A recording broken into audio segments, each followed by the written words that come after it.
All right,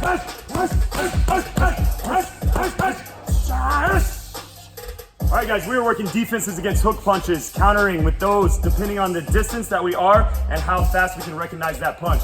My name's Shannon, this is Alec. We're here at Nomad in Las Vegas. Let's get to work.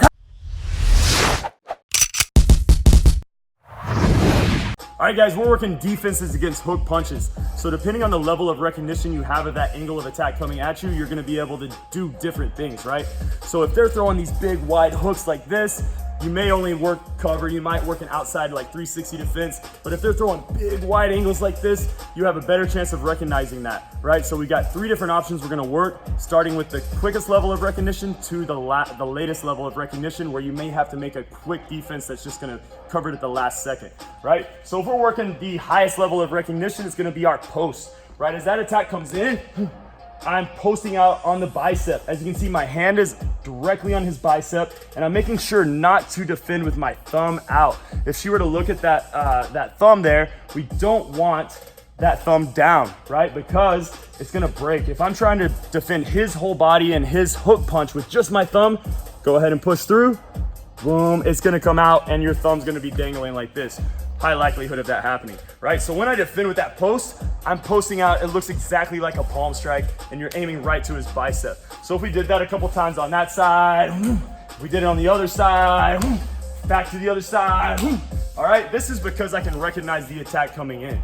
Now, we're moving down the line. I need a little bit more time to recognize maybe he's throwing a little bit tighter hooks and I don't see it coming quite as early, right? So now we're gonna work our 360 defense, or our outside blocks that you may be calling them, right? So we work it in here like this. He hits, and I'm working 360 defense. You can see I'm making wrist-to-wrist contact. I've got a 90-degree bend in my arm. My fingers are open, and I've got my body and my mass coming towards him. So I'm thinking when I defend that I'm actually attacking him, right? I'm not defending, I'm attacking the attack, right? So again, he comes in with that hook, he comes in with the hook, comes in with the hook, right? So you can see that my body weight and my mass is going towards him so that I can stop that attack in its track and also cause some damage to him. Right, now we're gonna look at the last option. This is, you barely see it, and as it's coming in, you make this last ditch effort to make a defense. Right? So as that one looks in, it's a high cover. We work covering up the head in this position, right? If we work the other side, right? You'll see this is the most common defense that, is in sport fighting, is in MMA, and it's very effective. We do it all the time in sparring and things like that, but those are when you've got gloves on, you know that you're fighting somebody that doesn't have a weapon. If they have a weapon in their hand, you can never know if they do, right? Even if they start with empty hand strikes, at any moment, weapons can come into play. So we need to keep that into our mind when we're training, right? So ideally, we're gonna work one of the first two options. We're gonna work post.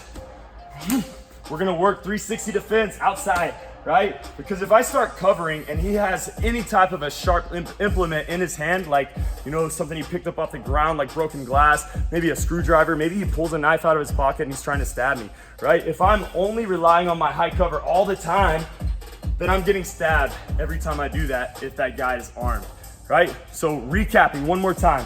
Highest level of recognition, posting out, right? In the middle, it's gonna be 360 defense. And then last ditch effort to defend, there, all right? So you guys can drill those. You can put those into your sparring and see which one you like best, right? In high pressure scenarios in sparring, you'll probably default a lot to covering, which is great. But think about the damage that could happen if they did have a weapon in their hand, right? Maybe grab a foam blade and do the exact same drill and see how often you would have got cut or stabbed. You'd be surprised about the damage that could have happened to you. All right, guys, my name's Shannon. I'm here at Nomad in Las Vegas. Look us up, make sure you subscribe, and hope to see you on the mat.